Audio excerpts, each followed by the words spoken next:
में इस समय इंडिया का एक बहुत ज्यादा चर्चित और मोस्ट डिस्कस्ड पार्ट है। क्या है चर्चित और डिस्कस्ड पार्ट? राजा महेंद्र प्रताप सिंह की विरासत क्या है, क्यों चर्चा में है? आइए मैं आपको कुछ सुर्खियां दिखाता हूं, उससे हम सीधा यहां पर पहुंचेंगे। हाल ही में प्रधानमंत्री नरेंद्र मोदी जी ने 14 सितंबर को, इधर देखिए क्या है, प्रधानमंत्री जी ने हाल ही में एक फाउंडेशन स्टोन रखा है। फाउंडेशन का मतलब होता है, मतलब शिलान्यास किया है, मतलब स्थापना करने के लिए कि भाई चलिए अब बनाना शुरू करिए। राजा महेंद्र सिंह स्टेट यूनिवर्सिटी अलीगढ़ के अंदर 14 सितंबर से, क्लियर हो गया? यानी 14 सितंबर से राजा महेंद्र प्रताप सिंह के नाम से स्टेट यूनिवर्सिटी अलीगढ़ में बनाए जाने का फाउंडेशन स्टोन प्रधानमंत्री नरेंद्र मोदी जी के द्वारा रख दिया गया है। अब आप पूछेंगे तो यह बात आपको जाननी चाहिए कि आफ्टर ऑल ये कौन है राजा महेंद्र प्रताप सिंह, और राजा महेंद्र प्रताप सिंह के बारे में इसलिए भी जानना चाहिए क्योंकि इनके पास में बहुत सारे क्रेडेंशियल्स जुड़े हुए हैं। क्रेडेंशियल्स जुड़े हुए हैं यानी कि इनकी उपलब्धियां बहुत सारी हैं। बहुत सारी में केवल एक लाइन में अगर मैं ये कहूं कि इनकी सबसे बड़ी उपलब्धियों में यह है कि इन्हें नोबेल पीस पुरस्कार के लिए भी वंस अपॉन ए टाइम इन्हें नॉमिनेट किया गया था।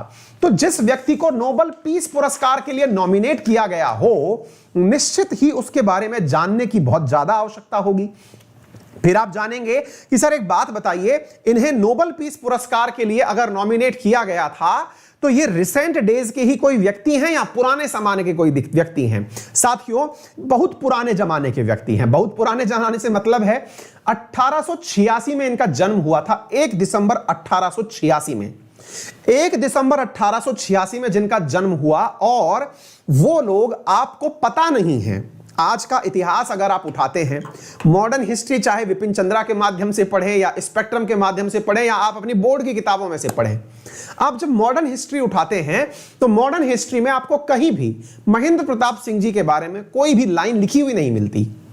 अब जब आपको ये लाइन लिखी हुई नहीं मिलती तो आपके लिए लगता है कि ये तो शायद हमारे इतिहास में, देश की आजादी में इनका कोई कंट्रीब्यूशन ही नहीं रहा होगा। लेकिन आज आपको पता चलेगा कि ये वो बंदे हैं जिन्होंने 1915 में जब अंग्रेज भारत में थे तो इन्होंने पैरेलली एक सरकार बना ली थी। इन्होंने भारत के पैरेलली एक सरकार बना ली थी, और वो सरकार भारत के बाहर अफगानिस्तान में जाकर बनाई थी भारत में शासन करने के लिए, और खुद उसके राष्ट्रपति बन गए थे 1915 में। यानी कि देश की पहली निर्वासित सरकार। सुभाष चंद्र बोस जी तो इनके अनुयायी थे।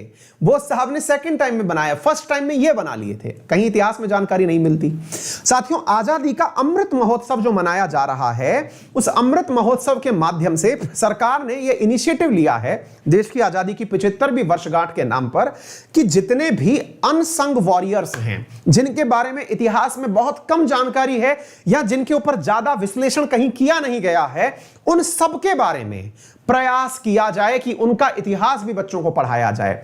और वास्तविकता भी है साथियों, आजादी किसी एक या दो नेता के माध्यम से नहीं आई होती है। आजादी में हमारे देश के लाखों लोगों ने अपनी जान की आहुति दी है, अपने प्राणों की बलि दी है, तब जाकर के जिस आजादी को आज आप और हम एंजॉय कर रहे हैं, तब यह हम तक पहुंची है। तो ये एक अच्छा प्रयास है कि सरकार जो है वो ऐसे लोगों को निकाल करके ला रही है।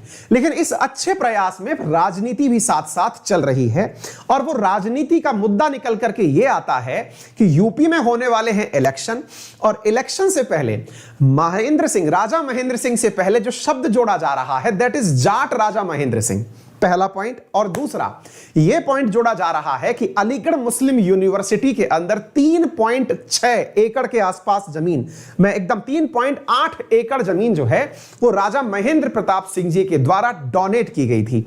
तो यहां पर 2 पॉइंट पैरेलली और राइज होते हैं, और वो ये कि यूपी में इलेक्शन है, इसलिए वहां पे पश्चिमी यूपी के अंदर जो वोट बैंक है उसको साधने का प्रयास है, नंबर 1। और दूसरा, इसमें कम्युनल रंग देने का प्रयास है, क्योंकि अलीगढ़ मुस्लिम यूनिवर्सिटी के अंदर जिन्होंने राजा महेंद्र नाथ, ये जो आपके हैं, इन राजा जी के द्वारा इसके निर्माण में 3.8 एकड़ जमीन दी गई थी, लेकिन एएमयू में इनकी तो कोई भी मतलब वो नहीं है, मतलब तस्वीर नहीं है, या फिर इनके नाम पर कोई तस्वीर तो है लेकिन इनके नाम पर कोई कमरा नहीं बना हुआ है, इनके नाम के ऊपर कोई भी ऐसी चीज नहीं करी हुई है। वहीं पर जिन्ना की तस्वीर लगी हुई है। तो ये दो मुद्दे बहुत ज्यादा हिट हो रहे हैं। जिन्ना के मुद्दे के ऊपर मैंने रात को एक वीडियो किया था, आप देख सकते हैं। टेक्निकल टीम से निवेदन है कि उस वीडियो को कमेंट बॉक्स में पिन कर दें, वो मैंने रात को समझा दिया है। अब जो मैं आपको बात करने जा रहा हूं वो राजा महेंद्र प्रताप सिंह के बारे में है। तो चलिए एक एक करके सारे मसलों पर बात की जाएगी। राजनीतिक बातों को परे रखते हुए हम कंक्रीट बातों पर चर्चा करेंगे और सारे मसलों को आप स्वतः ही समझते हुए चले जाएंगे। चलिए शुरू करते हैं। सबसे पहली बात यदि हम करते हैं आपके सामने, तो अलीगढ़ के अंदर साथियों वर्तमान में प्रधानमंत्री के द्वारा इसका फाउंडेशन स्टोन रखा गया कि चलिए ये यूनिवर्सिटी बनना शुरू हो जाएगी। और दूसरा, अलीगढ़ के अंदर डिफेंस कॉरिडोर बन रहा है, उसका भी शुभारंभ किया गया। ठीक है, दो चीजें हो गई। पहले मैं आपको दो बातें बताता हूं कि अब हम इनको राजा जी बोलेंगे क्योंकि नाम थोड़ा बड़ा है, तो हम राजा जी के बारे में चर्चा कर रहे हैं। तो सबसे पहले ये उत्तर प्रदेश का मैप आपके सामने है और उत्तर प्रदेश के अंदर ये पश्चिमी, ये जो आप देख रहे हैं ये उत्तर पश्चिमी जिले हैं। इन उत्तर पश्चिमी जिलों के अंदर अगर आप देखते हैं तो यहां आपको अलीगढ़ दिखाई पड़ता है, बिल्कुल दिल्ली से लगा हुआ ही है, दिल्ली से 160-70 किलोमीटर के आसपास है। इस अलीगढ़ के नजदीक साथियों एक डिस्ट्रिक्ट है जिसका नाम है हाथरस। यहां पर आप थोड़ा ध्यान से देखें तो आपको समझाना हमारे लिए थोड़ा आसान हो जाएगा। साथियों इस हाथरस जिले के अंदर एक तहसील है, एक रियासत है। उस रियासत का नाम है साथियों मुरसान। अगर आप में से कोई उस जगह का विद्यार्थी हो तो यह कंफर्म भी कर सकता है, उस जगह का नाम है मुरसान रियासत। तो साथियों अलीगढ़ के नजदीक जो है यहां पर एक रियासत है जिसका नाम है, एक जिला है हाथरस, वहां पर एक रियासत है जिसका नाम है मुरसान। उस मुरसान के राजा हुआ करते थे राजा महेंद्र प्रताप। क्लियर? पहली चीज तो यह समझिए। जन्म हुआ था इनका 1 दिसंबर 1886 को। और साथियों जन्म के बाद से लेकर के इनके बारे में जो सबसे ज्यादा चर्चित बात है वो ये है कि इन्होंने 31 साल, अब ये फैक्ट है जिसे आप याद भी रख सकते हैं, 31 साल 8 महीने देश के बाहर गुजारे। यानी कि ये देश से बाहर रहे और उन्हीं बाहर के रहे हुए क्षणों में 1915 के अंदर, इन 1915, जब ये 1915 में थे तो 1915 में इन्होंने अफगानिस्तान में भारत के पैरेलली सरकार बना दी थी। अब ये क्या कहानी है आइए मैं बताता हूं। साथियों आपको यदि याद हो तो 1914 में वर्ल्ड वॉर 1 शुरू हुआ था। वर्ल्ड वॉर 1 जब शुरू हुआ, जैसे आपको याद होगा वर्ल्ड वॉर 2 के समय पर, मैं थोड़ा सा पहले आगे जाकर के इसलिए बता दे रहा हूं कहानी को, वर्ल्ड वॉर 2 के समय पर सुभाष चंद्र बोस ने जिस प्रकार से जर्मनी और जापान से दोस्ती की बात की थी कि अंग्रेजों को यहां से भगा दो क्योंकि अंग्रेजों के दुश्मन जापान और जर्मनी इस पर अटैक करने आ रहे हैं, अगर हम आजाद होना चाहते हैं तो दुश्मन का दुश्मन दोस्त होता है, हम अंग्रेजों की मदद क्यों कर रहे हैं, हम जापान और जर्मनी की मदद क्यों नहीं करते। इस कारण से जापान मतलब सुभाष चंद्र बोस जी ने निर्वासित सरकार बनाई थी, यानी भारत के बाहर आजाद हिंद फौज की मदद से सरकार बनाई थी, आपने पढ़ा हो तो। ऐसे ही राजा महेंद्र प्रताप जो हैं, इन्होंने साथियों फर्स्ट वर्ल्ड वॉर के दौरान जो 1914 से 18 के दौरान चल रहा था, इस दौरान इन्होंने देश से बाहर जाकर के अंग्रेजों को देश से भगाने के लिए इन्होंने जापान और जर्मनी से मित्रता का दिमाग लगाया। इन्होंने कहा कि अगर देश से अंग्रेजों को भगाना है तो क्यों ना जापान और जर्मनी से दोस्ती कर ली जाए। उस समय रशिया भी थोड़ा विरोधी हुआ करता था, बोले चलिए रशिया से दोस्ती कर ली जाए।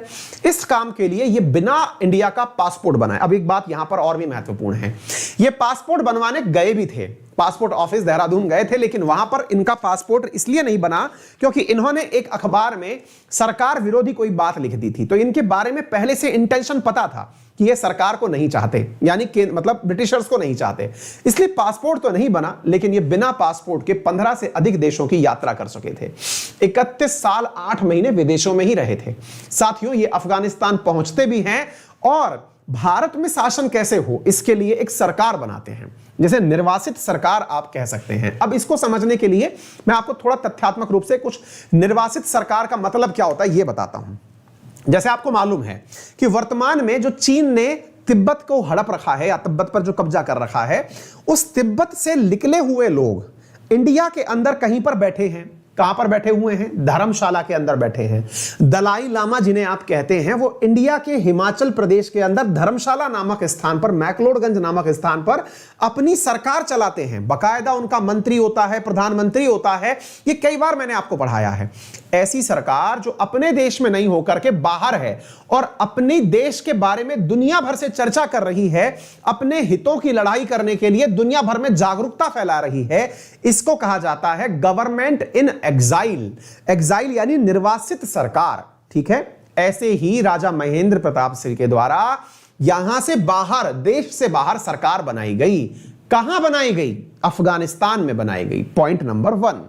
अफगानिस्तान ये क्यों पहुंच गए, अब इस बात को भी समझ लीजिए साथियों। अफगानिस्तान पहुंच करके, क्योंकि अफगानिस्तान के माध्यम से ये रशिया की मदद लेकर इंडिया में ब्रिटिशर्स के खिलाफ अटैक करवाना चाहते थे।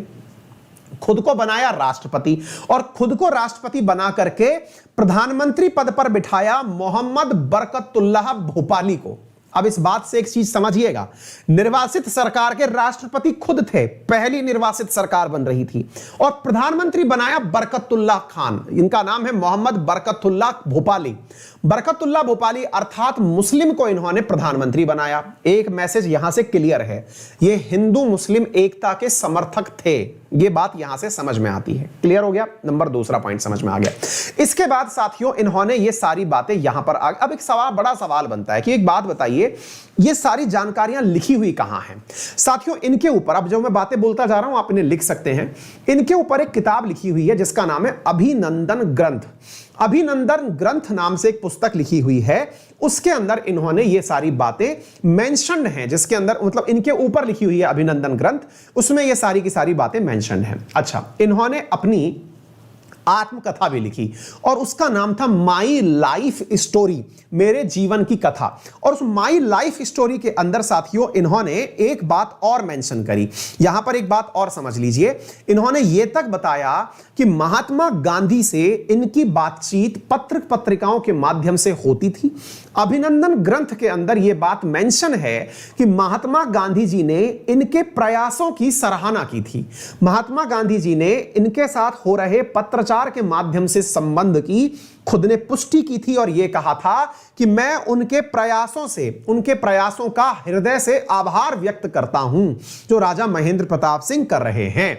तो उम्मीद है आपको यह भी स्टेबल हो जाता है कि इन्होंने यहां पर साथियों क्या किया होगा, मतलब जो उस समय महात्मा गांधी थे उनके साथ में इनका जो संबंध था वो मैंने आपको बता दिया। अब एक पॉइंट निकल करके आता है, लेकिन सर हमने इतिहास में इनके बारे में क्यों कुछ नहीं पढ़ा? चलिए मैं आपको बताता हूं। साथियों असल में जो उस समय भारत की प्रमुख पार्टी थी दैट इज कांग्रेस। मैं एक चीज और कंफर्म कर देता हूं आप लोगों को, कांग्रेस से इनका संबंध कैसा था यह भी मैं आपको थोड़ा सा बताना चाहूंगा। कांग्रेस के साथ में इन्होंने बातचीत करने का प्रयास किया। कांग्रेस के साथ में इन्होंने बकायदा महात्मा गांधी जी से बात करी, नेहरू जी से बात करी और उनके बीच में अपना यह आइडिया रखा। लेकिन मुसीबत यह हो गई कि कांग्रेस उस समय इस माइंडसेट के साथ काम नहीं करना चाहती थी। क्या नहीं करना चाहती थी? कि अंग्रेजों को भारत से भगाने के लिए दुश्मन का साथ लिया जाए। दुश्मन बोले तो जापान और जर्मनी का। यही कारण है कि प्रथम विश्व युद्ध हो या द्वितीय विश्व युद्ध हो, भारत ने अंग्रेजों की तरफ से लड़ाई लड़ी थी। यानी हमने जापान के खिलाफ युद्ध लड़ा है, हमने जर्मनी के खिलाफ युद्ध लड़ा है। अब इसमें दो डिबेट हो सकती हैं, वो एक लंबा डिस्कशन का पार्ट है कि भारत ने ऐसा क्यों नहीं किया। तो महात्मा गांधी जी की आइडियोलॉजी ये थी कि एक को मतलब एक तरफ कुआं है एक तरफ खाई है, अंग्रेजों को भगाओगे और जिनका समर्थन कर दिया, मान लीजिए आपने समर्थन कर दिया जर्मनी का, तो जर्मनी ऑलरेडी नाजीवाद का प्रवर्तक है। अगर जर्मनी नाजीवादी अगर यहां पर आ गए तो वहां पर बहुसंख्य का शासन होता है। ऐसी स्थिति में तो फिर और हम विकट परिस्थितियों में चले जाएंगे, कोई किसी की सुनेगा ही नहीं। तो ऐसी स्थिति में कांग्रेस की विचारधारा अंग्रेजों को भगाने के लिए जापान और जर्मनी की सहायता प्राप्त करने की कतई नहीं थी। यही कारण था कि ना तो सुभाष चंद्र बोस को समर्थन मिला और ना ही इनको समर्थन मिला। तो उम्मीद है आपको यह वाला पॉइंट भी समझ में आ गया होगा। इसके अलावा फिर क्या होता है साथियों, ये यहां से फिर चले गए। इनके साथ में अब कुछ फैक्ट्स हैं जिन्हें आप याद करते चले। मैंने कहीं ना कहीं ये सारे के सारे फैक्ट्स जो हैं आपके लिए निकाल के लाया हूं, लिखते जाइएगा। 1929 में जाकर के साथियों इन्होंने, अब ये शिक्षा के क्षेत्र में काफी सारे कार्य करने के लिए जाने जाते थे। 1915 में निर्वासित सरकार बनाई, 31 साल बाहर रहे। लेकिन इस दौरान बीच में इनके परिवारजनों के द्वारा 1929 में अलीगढ़ मुस्लिम यूनिवर्सिटी के लिए, अच्छा अलीगढ़ मुस्लिम यूनिवर्सिटी से भी एक पॉइंट मैं आपको बता देता हूं, हालांकि कल मैंने इसके बारे में बात डिटेल में भी करी है। अलीगढ़ मुस्लिम यूनिवर्सिटी की स्थापना जो सर सैयद साहब ने की थी, उन सर सैयद को इन्होंने जमीन डोनेट की थी। कितनी जमीन डोनेट की थी? 3.8 एकड़ जमीन डोनेट की थी। वर्तमान में इस बात को लेकर के भी बहस छिड़ रही है कि जो जमीन इन्होंने डोनेट की वो 1929 में की थी और 1929 में की गई जमीन के आधार पर एएमयू प्रशासन ने अभी तक इनके बारे में कोई भी कमरा या इनके रिकॉग्निशन के नाम पर कोई कुछ क्यों नहीं बनाया। अब इसके फेवर में या अपोजिशन में भी एक आंसर है, वो भी सुन लीजिए। अपोजिशन में एएमयू का आंसर ये है, एएमयू की तरफ से जो दी गई बातें हैं वो सुन लीजिए।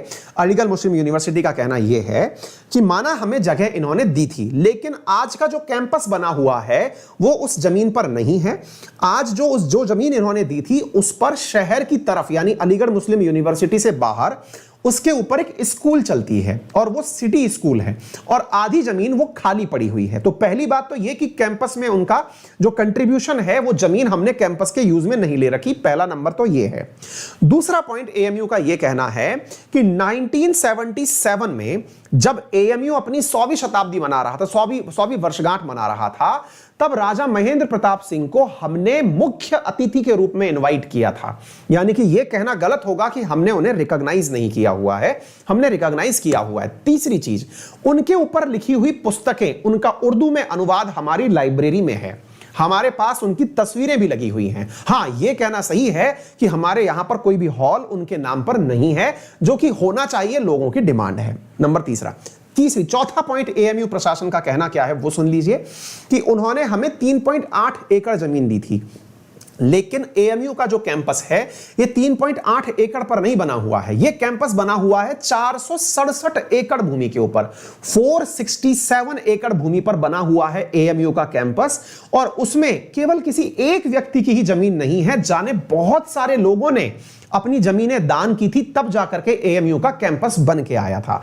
तो बोले ये एक विवाद का विषय बनाया जा रहा है, ऐसा नहीं है, ठीक है ना। तो आपको एएमयू का पक्ष भी पता होना चाहिए ताकि आपको यह ना लगे कि एक तरफा बात आपको बताई गई थी, दोनों तरफ की बातें मैंने आप लोगों के सामने रख दी है, ठीक है।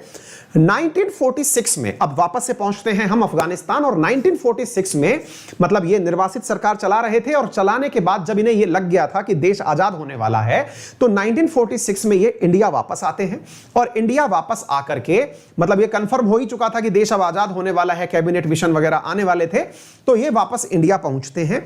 इंडिया पहुंचने के बाद वापस से एक्टिवली पॉलिटिक्स में पार्टिसिपेट करते हैं। पॉलिटिक्स में पार्टिसिपेट करने के लिए इन्होंने 1957 में मथुरा से चुनाव लड़ा और मथुरा से सांसद का चुनाव लड़ा। यह चुनाव इन्होंने निर्दलीय लड़ा था और निर्दलीय चुनाव लड़कर के इन्होंने अपनी जीत वहां पर दर्ज की थी 2 लोगों के ऊपर। किनके खिलाफ चुनाव लड़ा था?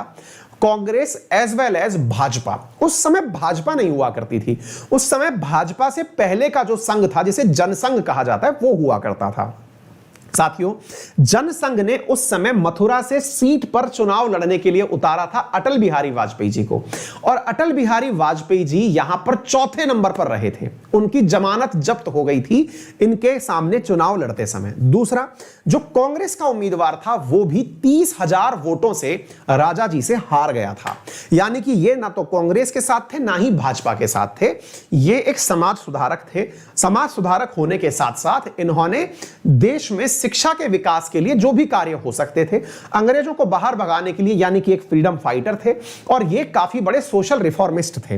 नंबर तीसरी चीज, अच्छा चौथी पॉइंट एक बात और यहां पर समझिए, इन्होंने केवल और केवल एएमयू के स्थापना के लिए ही काम नहीं किया। इसके अलावा साथियों इन्होंने वृंदावन जो कि मथुरा के पास ही एक जगह है वहां पर प्रेम विश्वविद्यालय, प्रेम महाविद्यालय की भी स्थापना करवाई थी। वहीं पर इनकी समाधि बनी हुई है यमुना नदी के तट पर। प्रेम महाविद्यालय मथुरा के नजदीक वृंदावन में है, यह भी इनके द्वारा बनाया गया एक पॉलिटेक्निक कॉलेज भी है वहां पर, जैसा कि मुझे न्यूज के माध्यम से पता चला। इसी दौरान जिस समय ये दुनिया की यात्रा कर रहे थे 1915 से लेकर 1946 के बीच में, उस समय पर साथियों इन्हें नोबेल शांति पुरस्कार के लिए भी नॉमिनेट किया गया था 1932 के अंदर। तो नोबेल शांति पुरस्कार के लिए इन्हें नॉमिनेट किया गया। इनकी मृत्यु हुई 1979 में, तो सॉरी माफी चाहेंगे, हाँ 1979 में। तो इनके नाम पर साथियों एक डाक टिकट यानी 2019 में 1979 की याद में 2019 में एक डाक टिकट भी जारी किया गया था, ठीक है ना। तो इस प्रकार से साथियों आपके सामने राजा महेंद्र प्रताप सिंह का पूरा इतिहास शुरू से लेकर अंत तक मैंने कुछ कम शब्दों में बताने का प्रयास किया है। जरूरी बातें आप लोग नोट कर लीजिएगा। एक और महत्वपूर्ण बात है जो आपके पेपर में पूछी जा सकती है, क्योंकि ये जितने भी अनसंग वॉरियर्स हैं जिन्होंने मतलब देश की आजादी के लिए प्रयास किया था, उनके बारे में कुछ बातें और पूछी जा सकती हैं। जैसे इन्होंने यूनाइटेड नेशन की स्थापना से पहले ही दुनिया के अंदर एक ऐसा संघ बनाने की परिकल्पना प्रस्तुत की थी जिसे संसार संघ नाम दिया गया था। संसार संघ बोले तो वर्ल्ड यूनियन, जैसे आज अपन पढ़ते हैं यूनाइटेड नेशन, इन्होंने संसार संघ की एक मतलब वो की थी, चर्चा की थी। अब एक और मुद्दा बचा रह गया, हिंदू मुस्लिम वाले पॉइंट पर भी मैंने आपको पॉइंट बता दिया है, मैंने आपको एएमयू के साथ जो विवाद है वो भी पॉइंट बता दिया है। अब एक विवाद और यहां रह जाता है बचा हुआ, और वो ये है कि इलेक्शन के समय ऐसा क्यों। तो साथियों, सरकार का कहना है, उत्तर प्रदेश सरकार का, कि यहां पर हमने 2019 में ही इसकी घोषणा कर दी थी, कि 2019 में घोषणा कर दी थी कि हम उनके नाम पर यूनिवर्सिटी बनाएंगे। 2019 के बाद का जो समय रहा वो कोरोना काल में बीता, और ऐसी स्थिति में प्रोसेसिंग होते होते 2021 आ गया है। चुनावों की घोषणा होना मात्र एक संयोग है, अदरवाइज मतलब घोषणा होने से मतलब है चुनाव का समय पर आ जाना एक संयोग है। अदरवाइज हम 2 साल पहले ही, जिस समय ना तो कोई किसान आंदोलन चल रहा था और ना ही कोई ऐसा इलेक्शन का प्रोविजन था, हम उस समय ही इनके नाम पर स्टेट यूनिवर्सिटी बनाने की बात कर चुके थे। तो जो लोग यहां पर इस चीज को ऐसे ऐड कर रहे हैं कि सरकार जो है, यानी कि उत्तर प्रदेश के अंदर इनके नाम पर वेस्ट के अंदर जहां पर किसानों का आंदोलन जोर पकड़ रहा है, वहां पर एक विकल्प के रूप में इन्हें प्रस्तुत किया जा रहा है, उसके अपोजिशन में सरकार ने अपने तथ्य दे दिए हैं। तो उम्मीद है आप लोगों को यह बात भी बेहतरीन तरीके से समझ में आ गई होगी। बाकी तो आपकी अपनी समझ है, हमारा काम आप तक सारी इनपुट्स पहुंचाना है, पक्ष विपक्ष जो जानकारी उपलब्ध है, जहां से जो मिली वो हमने आपको यहां पर बताने का काम किया है, ठीक है ना।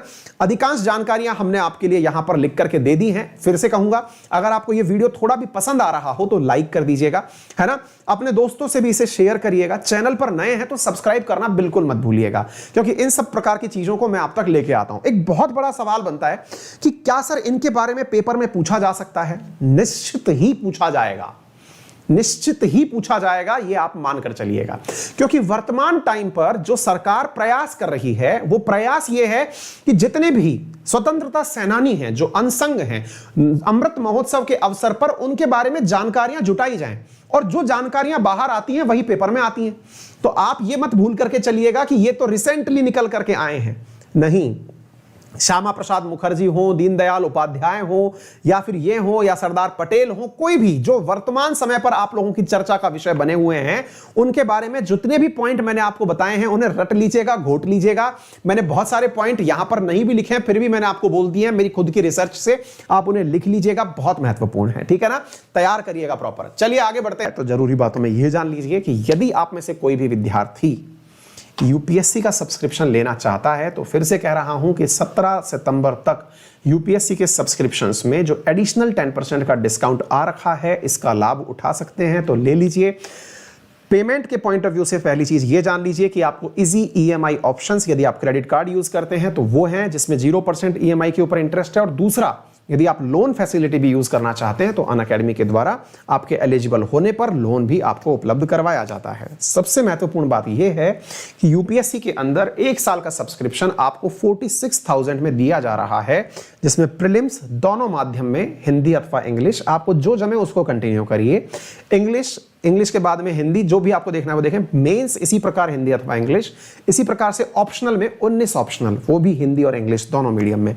तो आपको जैसा मन में आए वैसा आप पढ़ करके देख सकते हैं, पढ़ सकते हैं। 200 से अधिक टीचर्स यहां पढ़ा रहे हैं, 40 से ज्यादा एडुकेटर्स खुद यूपीएससी क्वालिफाइड हैं, जो आपको यहां पर अपनी एजुकेशन उपलब्ध कराएंगे। किसी की भी क्लास कितनी भी बार देखिए, लाइव देखिए, रिकॉर्डेड देखिए, प्रिंट निकलवाइए, कंटेंट निकलवाइए, और इंपॉर्टेंट किताबें जो कि 20 किताबें आपके लिए हैं, उनको आप हार्ड कॉपी में अपने घर पर पाइए। ये सारी सुविधाएं, जिसमें आपको टेस्ट सीरीज, यानी एक बार के लिए आपने इसको यूज कर लिया तो अब आपको फिर सबसे बड़ी मुसीबत ये रहेगी क्या क्या करूं, क्या क्या छोड़ूं, क्योंकि इतना सब कुछ आपको अनअकैडमी दे रही है। बहुत अच्छी चीज इसमें जो सुविधा उपलब्ध कराई जा रही है वो ये कि आप अपने एडुकेटर से बात कर सकते हैं टेलीफोनिकली। आपके साथ आपका एप्लीकेशन ऐसा बना दिया गया है कि आप अपने टीचर से जो भी डाउट आपके हैं उन्हें टेलीफोनिकली ऑन द स्पॉट आप डिस्कस कर सकते हैं। आपको कोई डाउट भी है तो आप उसका स्क्रीनशॉट लेके भेजें तो सीधा एडुकेटर तक वो पहुंचता है। तो ये सारी चीजें आपको अनअकैडमी दे रहा है। इसके लिए करना क्या होगा, गूगल प्ले स्टोर से अनअकैडमी लर्निंग ऐप को अपने मोबाइल में इंस्टॉल करिए, फोन नंबर से अपने आप को रजिस्टर करिए। रजिस्टर करके फिर आपको करना क्या है, सिंपल सा एक काम है कि आप अपने फोन नंबर से रजिस्टर करने के बाद गोल सेलेक्ट कर लीजिए। जो भी फीस है उसमें रेफरल कोड अंकित 10 लगाइए, जितने भी एडुकेटर्स पढ़ा रहे हैं सबकी क्लास पाइए, ठीक है। तो अंकित 10 रेफरल कोड जो है वो आपको 10% डिस्काउंट भी दिलाता है और सभी एडुकेटर्स की क्लास भी दिलाता है, ठीक है। किसी भी प्रकार की कोई भी असुविधा हो तो आप हमसे हमारे टेलीग्राम पर संपर्क कर सकते हैं। वहां पर आपके संपर्क के लिए हेल्प नंबर दिए हुए हैं, आप उन पे कॉल कर सकते हैं। एप्लीकेशन में आपके लिए नंबर दिए हुए हैं, हेल्प एंड सपोर्ट दिया हुआ है, आप वहां से संपर्क कर सकते हैं। टेलीग्राम चैनल अंकित अवस्थी सर के ऊपर आप डिटेल में जाएंगे तो वहां पर सारी जानकारियां आपको मिल जाएंगी। ये सब चीजें आपके लिए हैं, बस आप अश्योर करिए कि 17 तारीख तक आप सब्सक्रिप्शन ले लें, फिर इसके प्राइसेस बढ़ेंगे तो आपके लिए बेहतर होगा कि आप अभी इस फायदे को उठाएं, प्रीलिम्स और मेंस का सब्सक्रिप्शन कंबाइंड रूप से ले जाएं, ठीक है। यदि आप एसएससी कैटेगरी में पढ़ना चाहते हैं तो अभी तो आर्ट एंड कल्चर चल ही रहा है, अगले जो वीक है उसमें वर्ल्ड ज्योग्राफी शुरू होने वाली है, तो आप चाहें तो उसे भी ज्वाइन कर सकते हैं। फिलहाल के लिए इतना ही, अपना ख्याल रखें, बड़ों का सम्मान करें, छोटों को प्यार दें और आज की स्पेशल क्लास 10:10 और रात 9 बजे इन दोनों को याद रखें। Thank you so much, take care, bye bye, see you. बड़ों का सम्मान, छोटों को प्यार और अपना व्यक्तित्व इस प्रकार से विकसित करें कि महिलाएं आपके